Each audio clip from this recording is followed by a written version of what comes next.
आपण आपल्या गाडीची सर्व्हिसिंग रेग्युलर करतो, मात्र आपल्या शरीराच्या सर्व्हिसिंगचं काय? तर काळजी करू नका, कारण संगमनेरमध्ये आपल्या सेवेत दाखल झालंय ॲजिलस डायग्नोस्टिक्स. साक्षी पॅथॉलॉजिकल सर्व्हिसेस अंतर्गत सुरू असलेल्या ॲजिलस डायग्नोस्टिक्समध्ये 82 प्रकारच्या शारीरिक रक्तलघवी चाचणी फक्त 2300 रुपयात.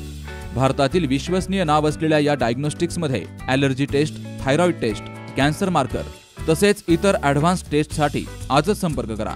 साक्षी पॅथॉलॉजिकल सर्व्हिसेस, कृष्णा प्राईड, पहिला मजला, जठार हॉस्पिटल जवळ, ताजनेमाळा, संगमनेर. संपर्क 9822 26 35 63 आणि 88 30 16 14 08. मला काय माहित नाही तिकडे म्हणजे इकडे तोंड टाकतील पण तिथं खात नाही, काय कारण कळत नाही. परंतु ह्याला एक गोष्ट लक्षात ठेवा की काही झालं तरी आपल्याला या बाबतीतला निर्णय शासनानं आपल्याला दिला पाहिजे. तुम्ही म्हणता ना की गोरक्षण, आमचं काहीच म्हणणं नाही. गोरक्षण काही गोरक्षक लावतात स्वतःला, टोपी लावतात गोरक्षक. आता गोरक्षकांच्या कंपाऊंड मध्ये घराच्या न्यूज सोडावा लागतील आपल्याला, बरं का? म्हणजे तुम्ही दोन बसलेत मध्ये अण्णा शेजारी. आता काय करायचं? गोरक्षक लावायचं तर राखण करा तुम्ही, घ्या ताब्यात. गोरक्षकांनी आता घेतले पाहिजे की नाही? ते गोरक्षक काय फुकट गोरक्षक कशाला लावता तुम्ही? काही कामाचं नाही. त्या सरकारवर ते गोरे त्या कामाकडे. एक उदाहरण आहे तुम्हाला सांगतो. ज्यावेळेस खूप मोठा दुष्काळ बंगालचा पडला होता, त्यावेळेस असं झालं की माणसं मरत होते, उपाशी मरत होते अक्षरशः. बिहार, बंगाल या भागात त्यावेळेस विवेकानंद होते.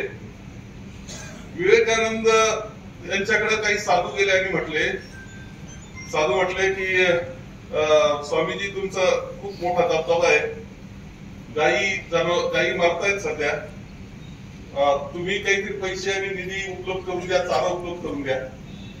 त्यांनी प्रश्न विचारला विवेकानंद, जेव्हा हे रेकॉर्डवर आहे.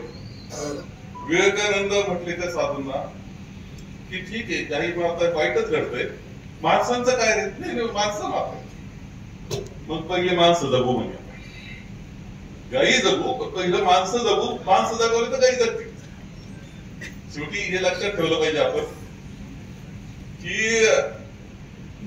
हे शेवटी आपल्याला आपला व्यवसाय, पोटा पाण्याचं चांगलं समृद्धी आणायची असेल तर या गोष्टी आपल्याला अरे नाही, पहिला माणूस जगला पाहिजे हे लक्षात ठेवावं लागणार आहे. आणि हे वाक्य विवेकानंदांचं आहे, माझ्या तोंडचं काही घालत नाही. हे विवेकानंद आता मानतोय आपण सगळे.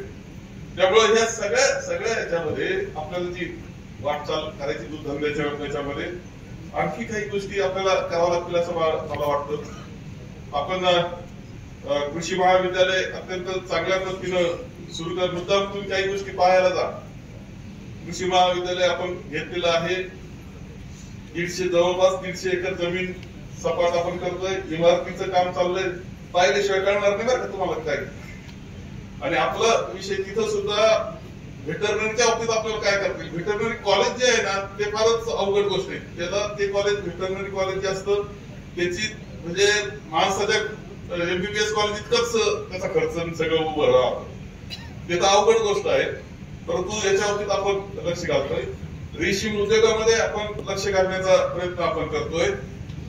माझा प्रयत्न असा आहे की त्या क्षेत्रामधून काही असं संशोधन घेतलं. यावेळेस कृषीचं जे कळसवाल्यांचं जे असतं प्रदर्शन ते आता आपल्या ऍग्रिकल्चर कॉलेजच्या कॅम्पसमध्ये तिथं आपण घेत आहोत. कॅम्पस मुद्दाम पाहायला जातो मी. हे सगळं मी सांगतोय. याला कारण असं की आपल्याला काही ना काही बदलत्या काळाबरोबर करावं लागतील. त्याच्यात रेशीम उद्योग मी घेतोय. आणि कालच आमचे दिघे, जोरवेचे दिघे अधिकारी तिने जोरव्याला मत्स्य शेती चालू केली. मत्स्य शेती, माशाची शेती चालू केली जोरव्याला. मला आश्चर्य वाटलं. मी म्हणलं एव्हा तुझ्या पुरतं मत्स्य शेती केली ना तर मार्केट तुला मिळायचं नाही. आपण आणखी विषय करू. आपण अंड्यामुळं आता 9 लाख अंडे आपल्या देवकवठण चिंचोली बरोबर 9 लाख अंडे आहेत आपल्याकडे. 9 लाख खात्याची जागा झाली असते बरं का. अंडे तयार होत आहेत आपल्याकडे. उत्पन्न तिथं आर्थिक झालंय. आपल्याला अशा काही गोष्टी शोधाव्या लागतील, नव्या कराव्या लागतील, लोकांना द्यावा लागतील. ही वस्तुस्थिती आहे आणि त्याकरता काम करावं लागणार. एका गोष्टीचा उल्लेख मी करीन अलीकडं ठीक आहे, सहकारी संस्था आहे म्हटलं तर काही राजकारण त्यात आहेच. सहकारी संस्थेला राजकारणाचं कवर असतं, कवच असतं, संरक्षण असतं. आणि म्हणून तुम्हाला अनेक वर्ष जोपर्यंत लोकप्रतिनिधित्व आपल्याकडे होतं ते कवर होतं. आता अलीकडच्या कालखंडात कसं चाललंय हे तुम्ही मुद्दाम तपासलं पाहिजे का? तुम्ही विचार केला पाहिजे. काय तुम्ही तुमच्या कामात आहे आणि आम्ही मात्र तोंड देतोय, रोज अँटिसिपेटरी बेल घेतोय, खोट्या केसेस चाललेले आहेत, अडचणी उभ्या करायचा कार्यक्रम चाललेला आहे. ज्यांना नवं पाणी मिळालं आता निवडण्याचं ते विसरून गेलेत ते पाणी कोणामुळे आलेत. वेगळेच जलदूत उभे राहायला सुरुवात झाली. तुम्हाला काही गोष्टी विचार केला पाहिजे. कदाचित तुम्ही समजाल की काय फरक पडतो आपल्याला, कुणी झालं असेल राजकारणात काय, अरे परंतु कोणतं सरकार आलं, कोण आमदार झालं, काय फरक पडला? अरे फरक पडतो. आज कदाचित कोणाला त्रास होत असेल तुम्ही म्हणा त्याला त्रास होतो, आपल्याला काय होतं, एक दिवस तुम्हाला त्रास होईल ना, तर वाचवायला कोणी राहणार नाही. लक्षात ठेवा.